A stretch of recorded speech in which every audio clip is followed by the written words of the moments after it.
welcome to Today in Woburn. I'm your host, Samantha Stone, and today we have a double header of topics that are incredibly important to the community, and I'm really thrilled to be bringing both of those to you. Earlier in the day, we were on the lawn at the library celebrating the library reopening, so you'll see a second segment of the show where we talked to our director of the library, the mayor joined us, some patrons and others, and we get to celebrate and learn a little bit about what the library services look like right now as we're still following phase 3 guidelines and such. But for this portion of our show, I couldn't be more thrilled to have our city clerk, Bill Campbell, with us today because we have so many important questions that the community has asked, and I'm going to do my best to make sure and relay all of those questions. And Bill has been very generous with his time and is going to help us step through all things related to registering to vote, voting, and how all the process works. Welcome, Bill. Glad to be here. So I want to start with, I think, the most common question that came up from many, many different people as I was asking what people would like to learn, and I'm also curious about, which is understanding what mail-in voting means. What does it mean when we get a mail-in vote ballot? How does it work? What happens once it's mailed back? Let's just kind of start our conversation there. So you know that we've had mail-in ballots by way of absentee ballots for, well, actually since 1917. That was the first time we had it. I did not know it went that far back. Yes. See, I learned something already. So there was some back in the Civil War where there was rights for voters, but then 1917 is when it became official.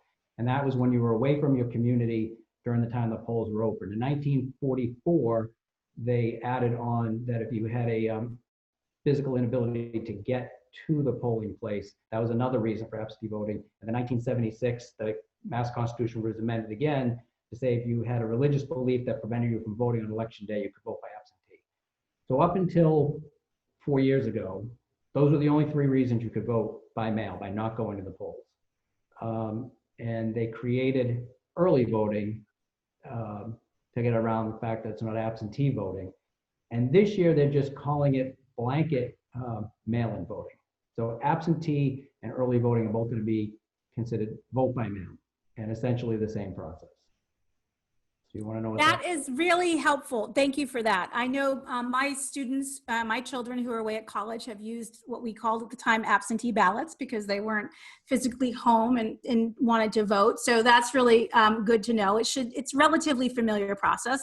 For those who aren't familiar, we all received a card in the mail for all registered voters that said, would you like a mail-in ballot? Tell us what happens once that gets sent back. What happens next? So that's brand new, and that's just for this year. The Secretary's office mailed out, what they did is we have a central voter registration system. All of our election records are housed at the Secretary's office.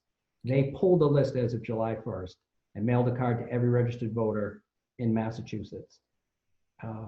You would, as a voter, if you wanted to vote by mail, you would get that card and you would mail that back to us.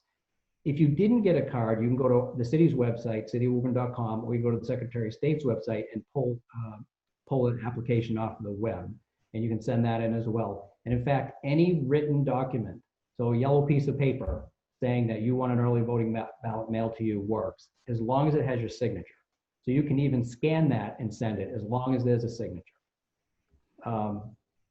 What was beneficial to us, the city and town clerks, is that those cards the secretary mailed out has a barcode on it, which is new development. And that allows us to scan that record in a little bit easier. So what I have to do, Samantha, you were the one who wanted to vote by mail, and I got your card in. I have to go to the voter registration information system, pull up your record, and indicate that you want you want to vote by mail. Then I have to put together a package, which is the ballot, set of instructions, an inner affidavit envelope, an envelope for you to mail it back to me, and then it all comes in an envelope that we mail it out to you. So for every one of these voters, we have to put that package together. And the Secretary's office has put together kits this time that kind of combine some of those records to take some of the pressure off the city and town clerks. Once we get your application, we will put it into VRISC saying that we received the application from you. We will put it into the system. Today is the day we mailed it to you, and we will mail it to you. So if you call and say, I haven't gotten my ballot yet, we can look in and say, we mailed it yesterday, give it another day. When you get the ballot, as I said, there's an affidavit that you have to complete. Make sure you complete the top of that and also sign that. Put it in the envelope, return it to us either by mail, dropping it off at our office, putting it in the drop box back at City Hall. Never bring it to the polls. It has to come to our office. When we get it back, we go into the system again and say we received that ballot back. The voting list is going to indicate that there's a vote by mail ballot out there. Now, do they indicate that you have just that a ballot has been received vote by mail, or does it also say that they have been sent one? So, for example, if I decide I want to mail in, but then I haven't sent you my mail-in ballot yet, and I say, oh, maybe I'll go to the polls and vote instead. Can you do that, or are you precluded from doing that once you say I'm going to mail via a mail-in ballot? So your ballot is considered cast when you deposit it in the mail. You hand it to me and my staff. You put it in the drop box outside. What's the fourth one? There are four. Or you vote it over the counter. So you can come into the office, take the absentee vote, traditionally come to absentee vote. Okay. That's cast. Once it's cast, you're done. If you were sent a ballot and you were thinking about it and you didn't know if you wanted to go, you did want to go, and you decided you wanted to go, when you got to the polls, your name would not be crossed off. If we receive your ballot back, the list at the polling place will have crossed off your name. That indicates we received the ballot back. Okay. And I know there's a certain amount of time after Election Day when mail-in ballots can still be received. Help me understand what that time frame is. And if the mail-in ballot comes after and I have gone to the poll and vote, so someone forgot I mailed it and they go to a poll and vote, which vote is overridden, or they cancel each other out? What's the checks and balances there? So there's a couple of things I wanted to point out there is, I'm not a big fan of voting by mail unless I really had to, because things change. There's last minute opportunities, and that's something you want to think about. But if you wait too long to mail it and we don't get it back in time, it's not going to count. And what I'm really concerned about is that this is Christmas card season. Like in the old days when everyone sent Christmas cards and the post office got overwhelmed by it. So if you're waiting until Saturday morning and you say, okay, you know what, I'm good, I'm gonna mail this ballot back. You mail it Saturday, it's probably not gonna get picked up till Monday. Chances of it getting out on Tuesday are gonna be small. For the primary, we have to have the ballot back by the close of polls. So we have to have it by 8 o'clock on September 1st. For the November 3rd election, as long as it's been mailed by November 3rd, we can get it back by November 6th. Okay. We're supposed to be able to look at the postmark, but because these are postage paid envelopes, I'm not sure how that's going to work. And I've actually asked the Secretary's office, we have a meeting on Thursday, that's one of the questions I wanted them to clarify for us, if there's no postmark. If it's an overseas ballot, it's called the UOCAVA ballot. Those can come in up to 10 days after the election. Okay. So the moral here is, if you vote by mail, get it in, when you get the ballot, get it in the mail or drop it off or do those things, and don't wait, because there are legislative guidelines by which you cannot count a vote after a certain date or after a certain postmark. And we want to make sure that every vote that gets cast gets to count. And it's important that you do that quickly to avoid any challenges around that. Okay. We don't want to write rejected, received late on the outside of an envelope. Okay, great. If that scenario which I described is, I forgot I mailed it, I showed up at the polls and I voted, and you get that ballot in the mail, you are cross-checking it, I assume, against what happened at the polls. Is that correct? Yeah, we would go into this. One, it's going to be too late anyways for the primary, but we would go into the system and see the ballot, see that you had voted, because we have the voter lists. Great. So that's what happens on a regular election. There's a lot of people think once the election's done, they're like, oh, you guys can rest now. But there's a lot of work after an election. And what we have to do is those check-in, check-out books that you see at the polls, we have to take those and by hand enter every person who voted to create a voter history for them. That takes, depending upon turnout, it takes a few days to do that. I imagine so. So thank you for answering those other questions. Amy Abbott was the first person to ask them. So I'll attribute those questions we just answered to her. We also have questions from Amy Langley. Her last name starts with a P, and I apologize, Amy, but I'm not going to attempt to pronounce your last name properly, so I apologize for that. But she had indicated that they'd put some mail-in requests for a mail-in ballot. They logged into the site, but it still shows no records found. What is the normal amount of time between when I send back, I would like a mail-in ballot, and when it's going to come to me before people should feel the need to reach out and start tracing and tracking it? Yeah, so normally extremely quickly, but this whole system was created out of whole cloth this year. The Secretary's office has really been working more than overtime to bring everything together. They had to mail you those applications, all voters applications by July 15th, but the ballots weren't printed yet. So we have to wait for all the ballots and all the envelopes to come in. So we have got probably a couple of thousand applications now, but we haven't mailed a single ballot out yet because we're waiting for the whole package to come in, we should be starting to send them out this week. Okay. So the good news is, don't worry, you haven't gotten them yet, and that's expected, and certainly plenty of time before the September primaries before they need to arrive. So thank you for that. As a reminder for folks, what is covered on the ballot for September primaries? U.S. Senator, U.S. Representative, Governor's Council, State Senator, State Rep, and Register of Probate. Okay. Great. Excellent. I'm just going through the questions here. Jean had asked about dropping off the ballots, and you mentioned there is a drop box at City Hall for those who wanted to do that. To make sure that there's no confusion, there are multiple drop boxes, I believe, that are out front. Is there one marked exclusively for voting, or do they put it in the same one as other things like tax payments and things go in? The same one. The other thing, though, is we're open now. So yes, if somebody doesn't have an issue, they're going to be in and out of the office, I would encourage them to come in and just drop it at our counter. Then it's here. Yeah. Great. That's always a good feeling. Plus you get to smile, and well, you might not see the smile behind the mask, but the eyes can still twinkle.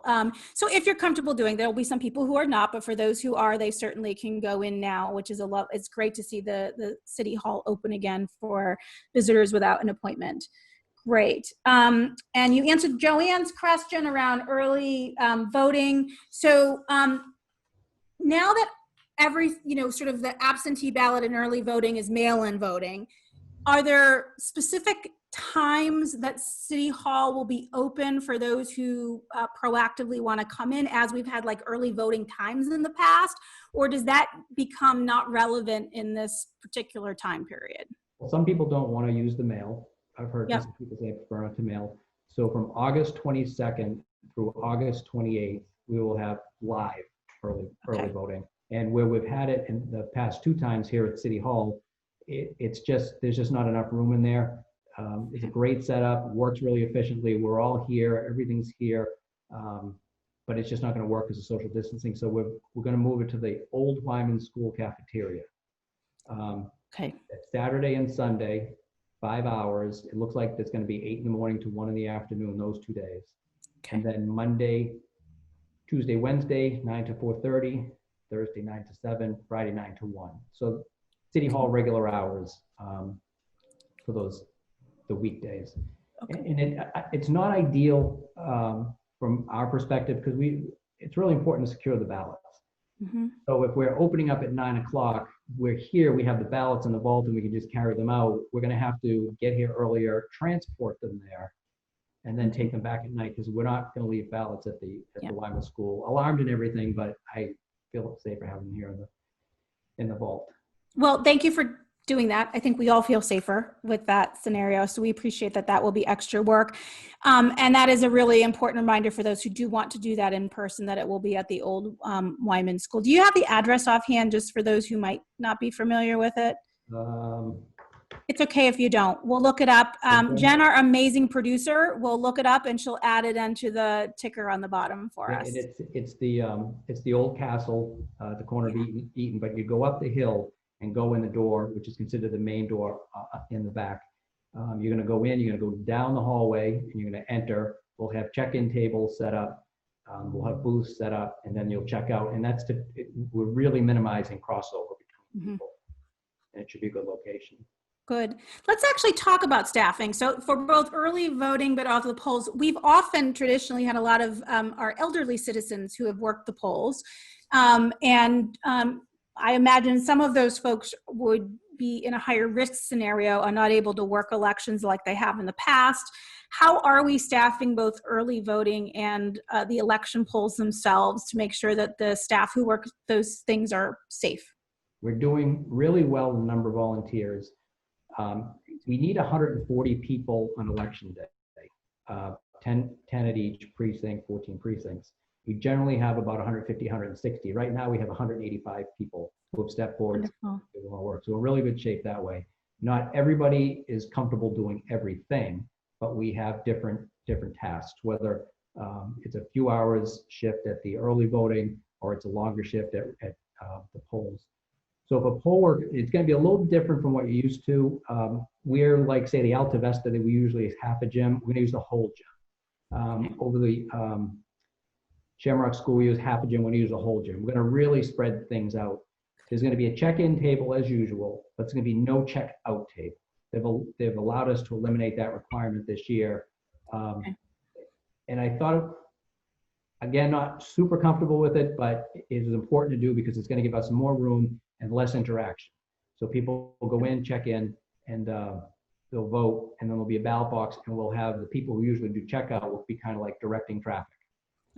Poll workers will have masks and shields, and then they call them sneeze guards on the table, and gloves. I'm a little bit worried about that because it's going to be difficult to hear, I think. Voters, we're going to ask voters to wear masks, but I don't believe we can require them to wear masks, and some people can't wear masks and it's voting, so you can't. But maybe we can have paper where somebody can write down their name, or would that be not permitted for someone who isn't able to speak? I imagine we would have that mechanism anyways for someone who isn't able to speak. Yeah, we can do that. It's more interaction. I'm just a little bit worried about, I'm speaking through a mask, through a sneeze guard. You don't have to hear the poll worker as much, but if they've got the shields plus the mask, it could be a little muffled there. And then the ballot will be slid underneath, and then you'll go over to one of the marking booths, and then you'll cast your ballot. So it'll look a little different, which have. So one of my reluctance is when you go in, and this is important. It's kind of a little bit of an issue on the mail-ins. If you're in a party, you get to vote in that party's party. That's the only one. If you're Democrat, Republican, Green, Rainbow, Libertarian, that's all you can do. You can only take that ballot. If you're an unenrolled independent, you have to choose a party ballot. So you're voting in a party primary. So we keep getting cards in the mail where people are crossing off the parties and writing independent. Well, there's no independent ballot. You have to tell us which primary. Then what we have to do is when you come in to vote, we have to put an R, a D, a J, or a G next to your name.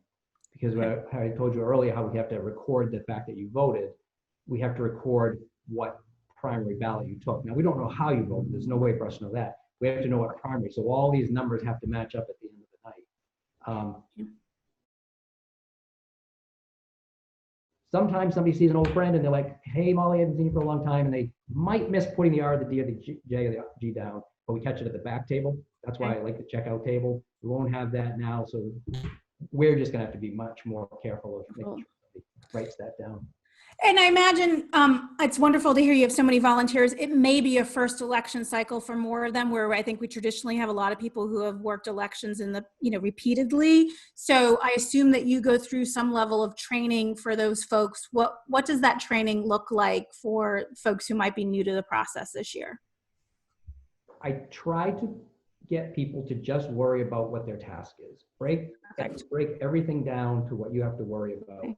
So the warden and the clerk have to open the machine in the morning and close the machine at night, and they deal with issues like a so-called inactive voter or somebody who's not they deal with that. The wardens and clerks worry about processing a voter at the table.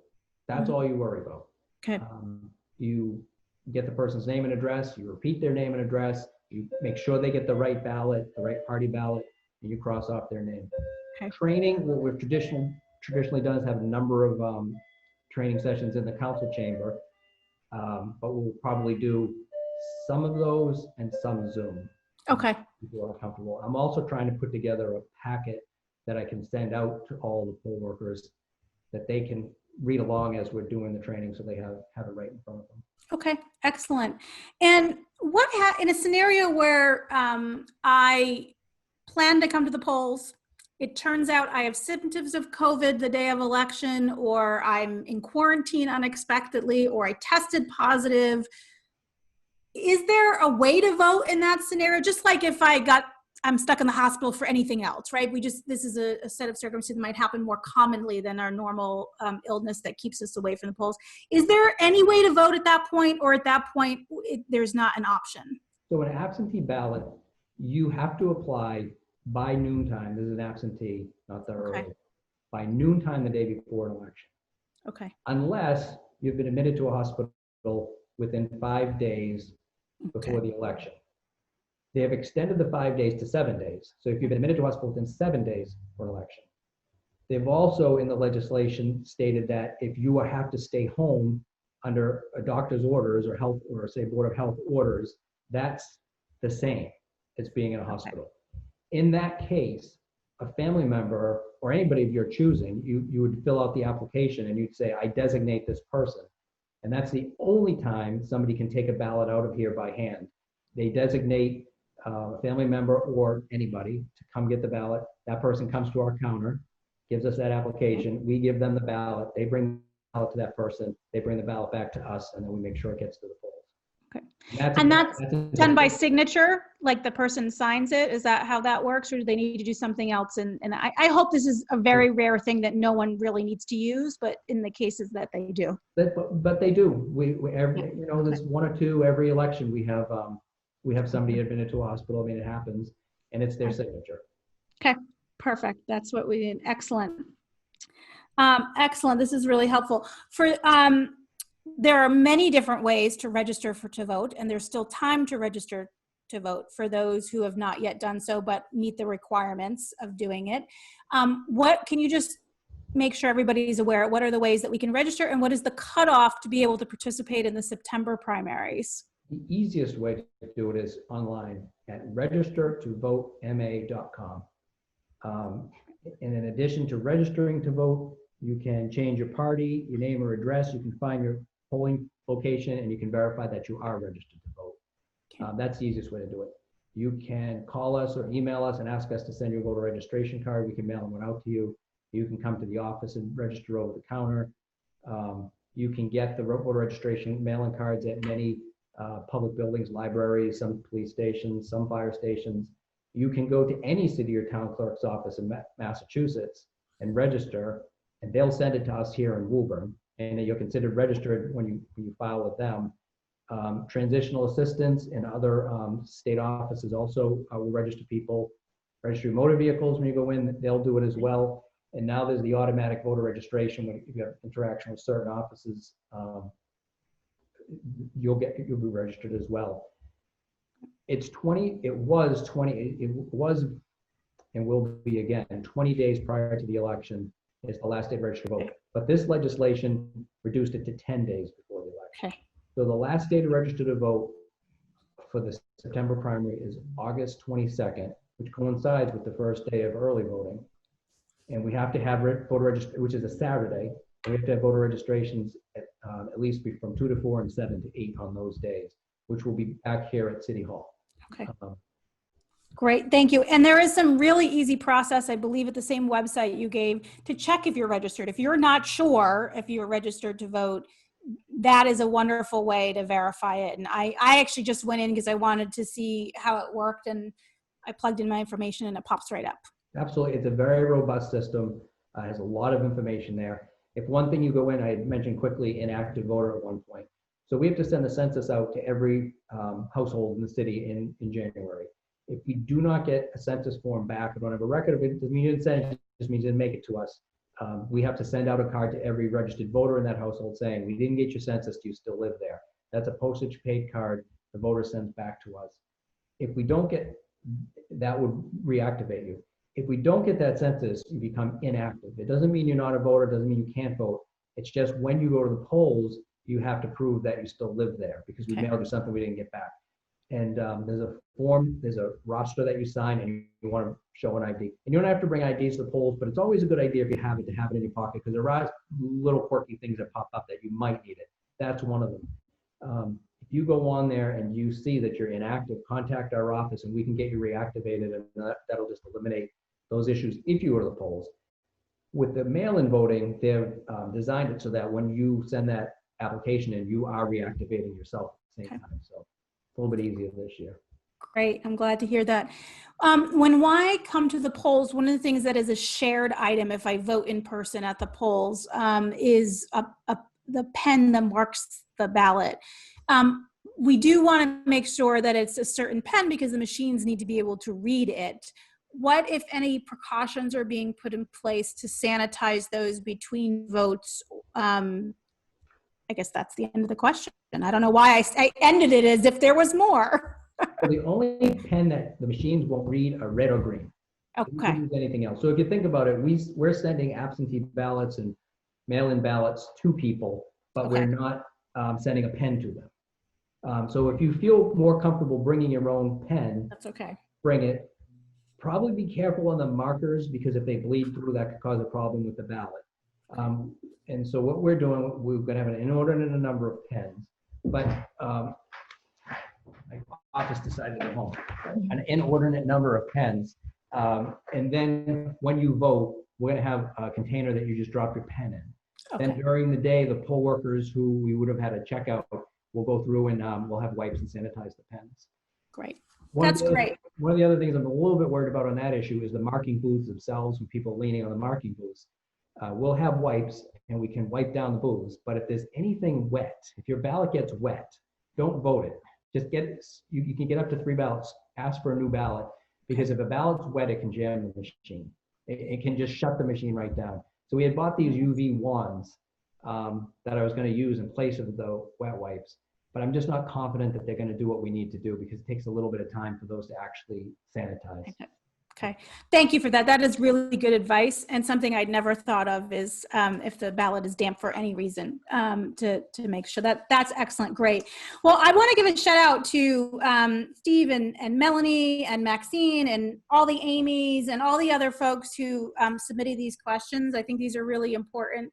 And Bill, to thank you for taking the time to step us through how all of these things work, so that we can make sure to have as much active community engagement as possible. One of the side effects that I think has been positive outcome of the situation we find ourselves in with the pandemic is I'm seeing a lot more engagement in things like city meetings, because I can log in from home, and school committee meetings and all the other things that are happening around our community. And I hope that translates into more people showing up to vote in whatever format they feel safe doing so. And I know that means more work, Bill, for you and the team, but we're grateful for the work the team does. You've shared with us enough detail for us to know that this is complex and time consuming, and but that we have manual checks and balances to make sure it's done with integrity. Can I plug one more item? Please do, absolutely. The U.S. Census. They will be, I was notified today, they're going to start knocking door to door. So if they haven't received your U.S. Census yet, they're going to be knocking door to door. We're at 71.4%. Out of cities in Massachusetts, we're number 10. We've done very well. We're way ahead of the national, and we're ahead of the state average. And we actually just hit what our self-response rate was in 2010. So if you haven't done it yet, it is 2020census.gov. You can go on 2020census.gov and do your return. There's also a phone number. If you go to the city's website, I put a post up today with a phone number that you can call. I think it's 844-330-2020, but you might want to check, because they were called Pizza Place by mistake.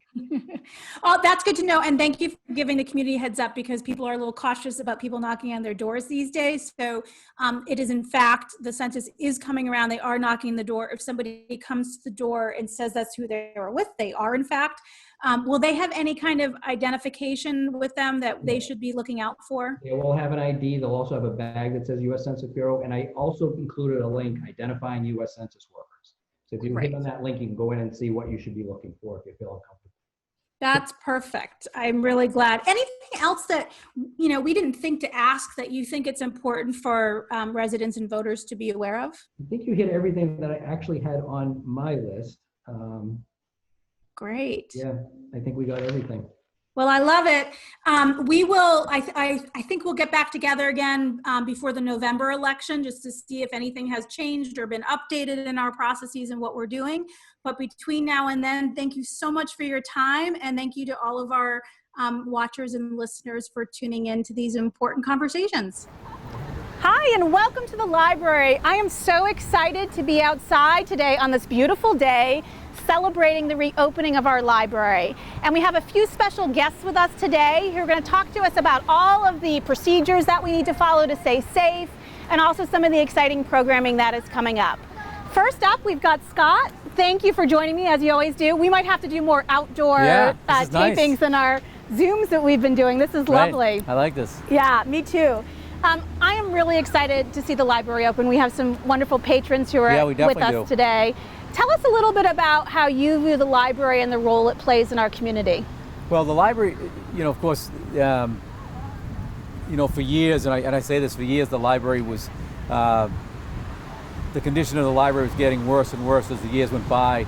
And for the longest time, I always say for the past 40 years, different mayors, city councils, and trustees were always trying to get together to build a new library, build a new addition, and for one reason or another, politics or different visions, it never came to fruition.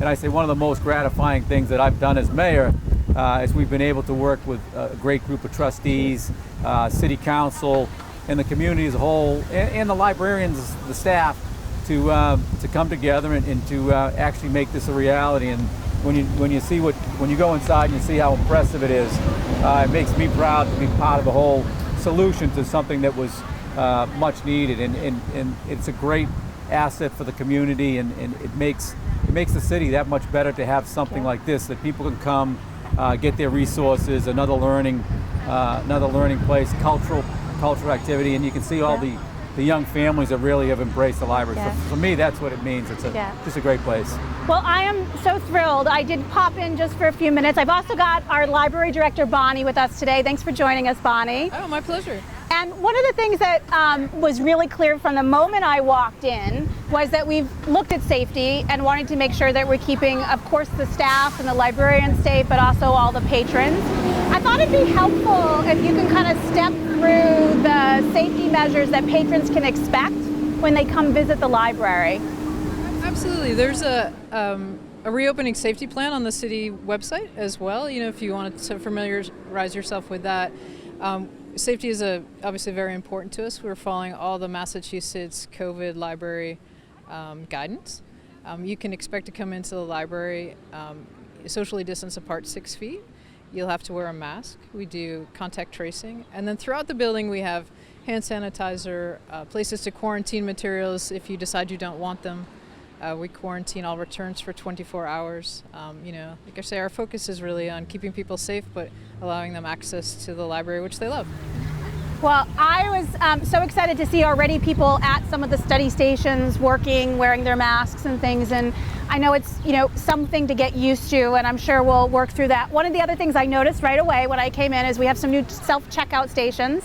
Tell us a little bit about those and the role that they play in our library.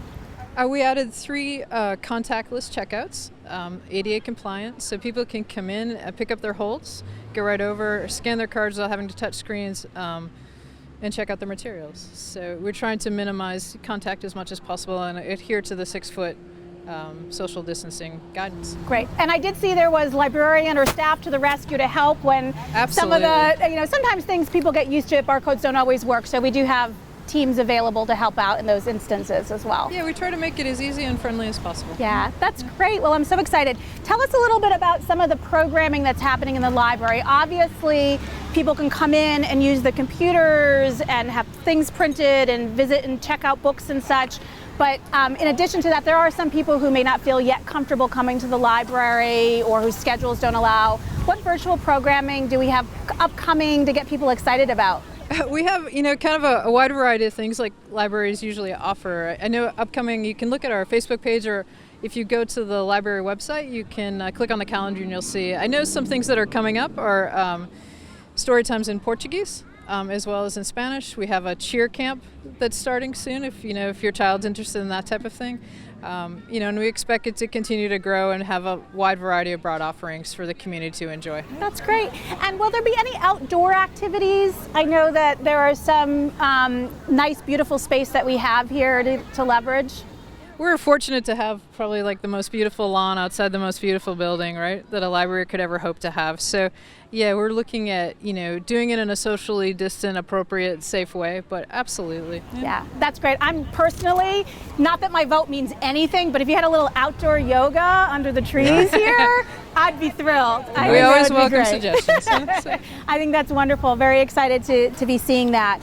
Scott, I just want to turn to you for a moment. I know we have also by appointment opened the City Hall buildings and such. Are there, and if I understand correctly, there's an hour during the day that we close down for cleaning and disinfecting. Is that similar across all of our facilities? Let me just be clear. City Hall is open without appointment. We open today. Okay. Same thing. Our plan is on the city's website. Correct. So today was the first day that we have been open without appointment, and it's been. With the taxes due, it's been pretty busy. The tax collector's office is busy. City clerk's office fairly busy. Inspectional services are busy, but it's been good. I think people are ready for it to be open. Great. And the same thing, we've got all the social distance signage, and masks are an absolute requirement to go into any office or even to enter the building.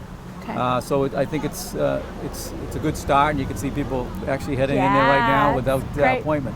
Well, Scott knows that I have a child who recently turned 18, and I have been waiting to go in the building to register to vote because I have 4 children, and we have this tradition of going in there and them being willing to let mom take a picture in the big central area there. So we're very excited we have the opportunity to do that. We're excited too, and it's safety of our employees as well as the residents is important, and we've gone to, I think, great lengths to ensure that. That's great. Excellent. Well, let's keep talking about the library. For those who, I know we have hours available on the website and stuff, but for those who are watching, tell us a little bit about your hours, because we do have an hour during the day that we're using for disinfecting. I want to make sure people who want to come visit know when they can come and the building will be open. Yeah, the hours are posted on the building and also on the website. We're adding the closure. It's a little software issue there, but we're open 9 to 9. We've added Thursday nights. We're now open Thursday nights till 9 as well, which is, I think, fantastic news. We close between 1 and 2 on Monday and Wednesday to clean for lunch, and on Tuesday and Thursday we close between 4:30 and 5:30 to clean as well. Great. That's excellent. I think it's really important. Of course, we want to make sure everybody is able to use the services. So glad we have a range of hours. One of the things that a lot of people took advantage of was curbside service. And now that we're in the building, I know it may not be as necessary, but there are certainly groups of people in our community who still are being very careful about going into buildings, people who are at risk. Will we be resuming curbside service or other times of delivery services for books at some point? Sure, we are doing curbside pickup. If they go to the website and they go to COVID-19, you can click on an accessibility form, which is the way we're going to organize it. But absolutely, we have many options available. Curbside pickup, mail delivery. We're also restarting BookBox and WonderBox as well. So good. I know we just had a big truck for this, so Bonnie, I assure you, I know that you and I can't hear each other, but the folks in the truck who have the microphones can. That's good. So don't worry, it's all been picked up, and I'm sure our audience will be able to see that. I just want to go through. I did have a few questions just come through. Just to follow up on that, Samantha, Bonnie's question. Well, the answer. It is very important. Some people still aren't comfortable going into buildings, so we're definitely cognizant of that. And if people have issues about going into buildings, whether it's because of handicap issues or the continuing concern with COVID-19, we're certainly going to make those arrangements to bring the books out to them and arrange for that service. So that's an important part of the plan. Excellent. I'm really glad to hear that. I know other folks will be as well. In terms of we do have libraries and other staff available at this point who are now in the library working really hard today, and will continue to do that. What are some of the common phone services that people can get? Can they call up and have help with references, or maybe they need help accessing books or trying to track down things? Do we have folks who are answering the phone the same hours as the in-building, or are they different? Yep, the same hours building are open. Excellent. Well, I'm sure your phones will be very busy. Yeah. So that's great. Excellent. Anything else, Bonnie, that you'd like the community to know about visiting and leveraging all the beautiful things that we have in our library? I just think it's a great day for the city. I think it's so great to be open. We're so glad the governor allowed libraries to open at 40% in stage 3, and yeah, come see us. Yeah. I was waiting with bated breath. Scott knows this because the moment I saw it, I sent Scott a note saying, "Scott, we can open." That was quick. You were right on it.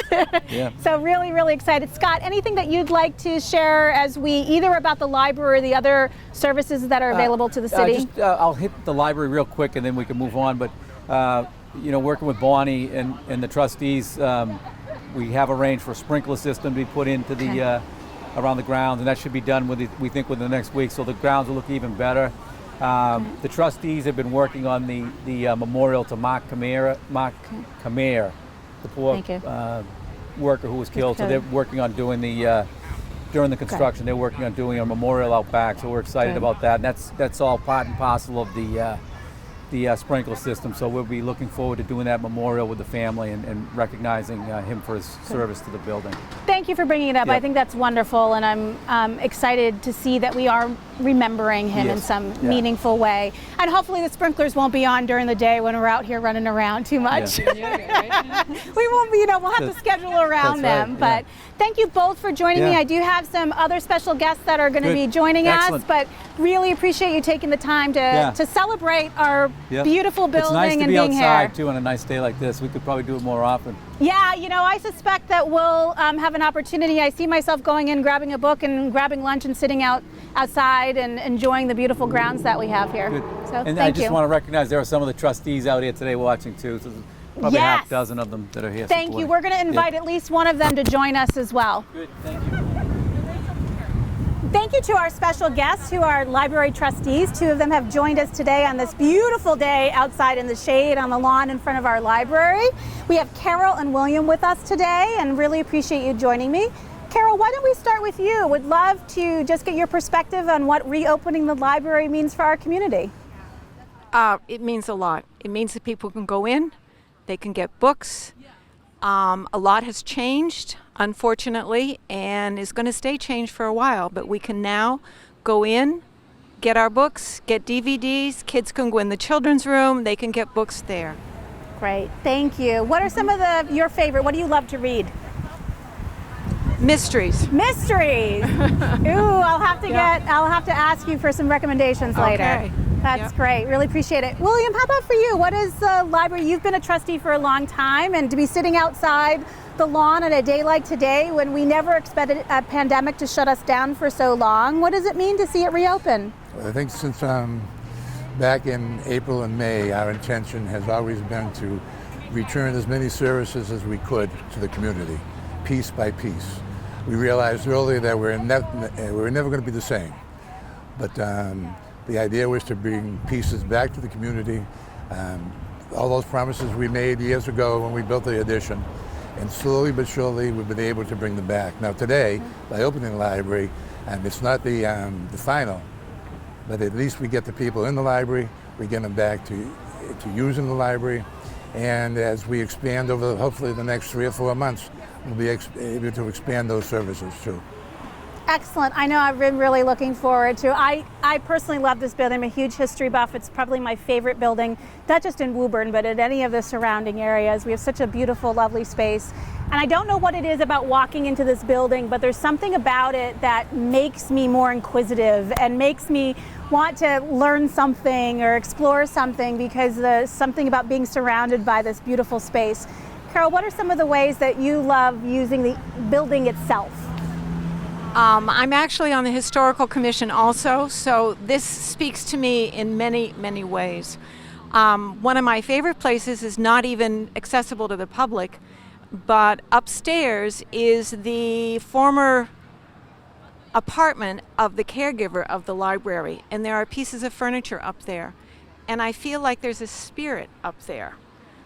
Other than that, the Richardson galleries are absolutely beautiful. They're very special. They're very historic. all of it. Well, you heard it here from Carol. We have a friendly ghost because we've Yes. only had, In my opinion. yeah. But you know, I think there is something about old buildings. You know, there's just something about the spirit of all the people who came before us that sits in these buildings that are part of the building and a part of the legacy and part of the collection and the books and everything that led up to this moment. So thank you for joining us. William, anything that you'd like to add while we're sitting out here on this gorgeous breezy day? Well, I would to add a little bit to what Carol said. You can walk in the building and it's 1880. Take 3 steps and it's 2020. So the idea that it brings from the past to the present. The second thing is that, a lot of new buildings today are very sterile looking. They're almost cookie cutter buildings. Yeah.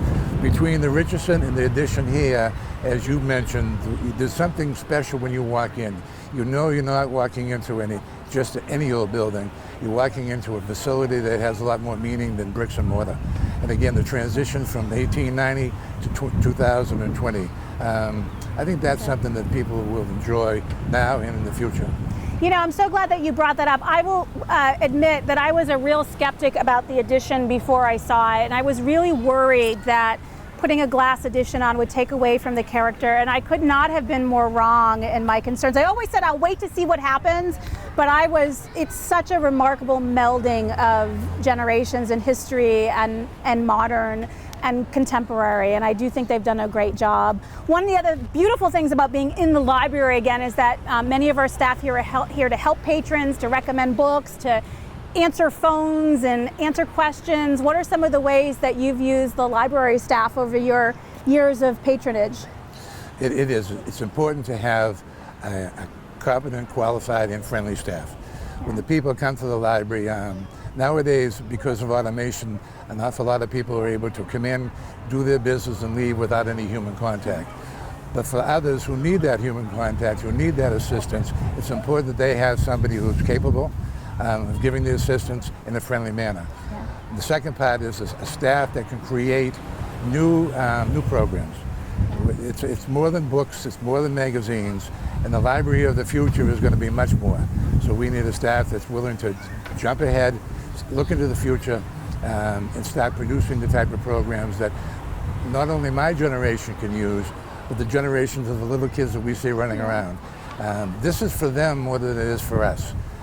And I'm hoping that the staff will put that forward, and that will be their main goal, to bring the library to 39,373 residents. I made that number up, by the way. I think you did, but it's relatively close. So I appreciate that. And I know I've spoken to a number of the staff here, not only librarians, but other people who work here. And it's a wonderful group of people. And we have some amazing opportunities to serve all of the communities, from little kids that we see running around the library to those of us who are sort of my age who may be learning a new skill, or I'm doing research for a book right now and sort of need some direction and some help with referencing. So very glad that we have folks here to do that. Thank you both for joining us today. Really appreciate it. Thank you, Samantha. Thank you for bringing him in this beautiful afternoon, I guess now. It's after 12. That's right. Thank you so much. Thank you. Excellent. And thank you for our next guest, Emily Lipset, who's one of our teachers in a nearby town and very active in our community, and is here with her very playful and fabulous children. Thank you for joining me, Emily. Thank you for having me. This is a surprise. I didn't expect to go on camera today. This is what happens when you see all these families. And here is Clara, who is just a doll, who came to say hi to Mom. How are you, sweetie? And Henry is here to save the day. So she's fine, Henry. It's okay. It's okay. So Emily, I know that you're very busy with your family and enjoying this beautiful day, but wanted to just ask you a couple of quick questions. Tell us a little bit about why you're excited to be here on reopening day. I think the Woburn Public Library is a huge, huge asset to this city. It is a phenomenal facility with an incredible staff, and we are very lucky to have them. And we are really, really happy to see librarians, getting back to work. They are a valued professional staff, and I know I speak for hundreds of members of the Woburn community that we really wanted to make sure that our librarians remain employed and that our library remained fully staffed so that the whole city could take advantage of all the resources that they have. Great. Well, it looks like we're going to keep the library staff very busy based on what I've seen, people coming and going today, which is wonderful. If you had to look back at the last year, what was the programming you missed the most while we were closed? I think we definitely missed, activities for the kids coming into like children's story times to see Dory or Christine or Carrie or any of the librarians. I know with the situation with COVID, people are still very concerned about safety and social distancing and what's the best practice. I know, many of us are happy to hang out on the lawn today because we really want to be here using the services, but want to make sure that things are done, as safely as possible and able to, maintain safety protocols. But certainly we're looking forward to, getting better access to resources, getting, books in a more timely fashion, now that the staff is back to work at a higher capacity. I love it. Thank you so much. And I know that we talk a lot about children's programming because we have wonderful families and the time of day we're here is largely families, but there's also some great programming for adults and programming. I myself have taken a sewing course, which I desperately needed because I have had this sewing machine in the corner of my closet forever and didn't know how to use it. What are some of the things that you yourself leverage? Absolutely, 100%.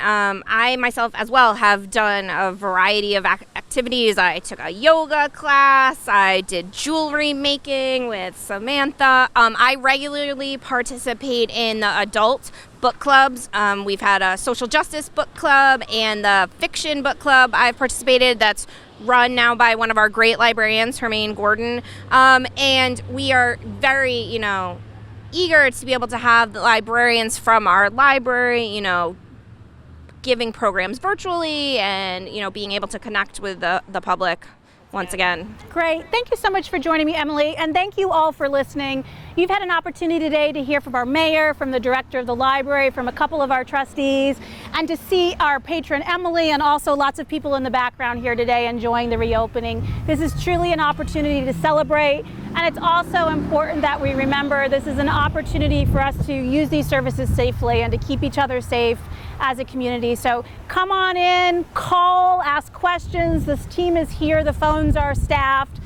They do have curbside pickup for those of you who are not yet ready to go into buildings unless you absolutely need to. You can also just come and bring a book and read on our gorgeous lawn outside. We have so many wonderful ways that we can use this fabulous facility. Thank you so much for listening, and as always, take care of each other.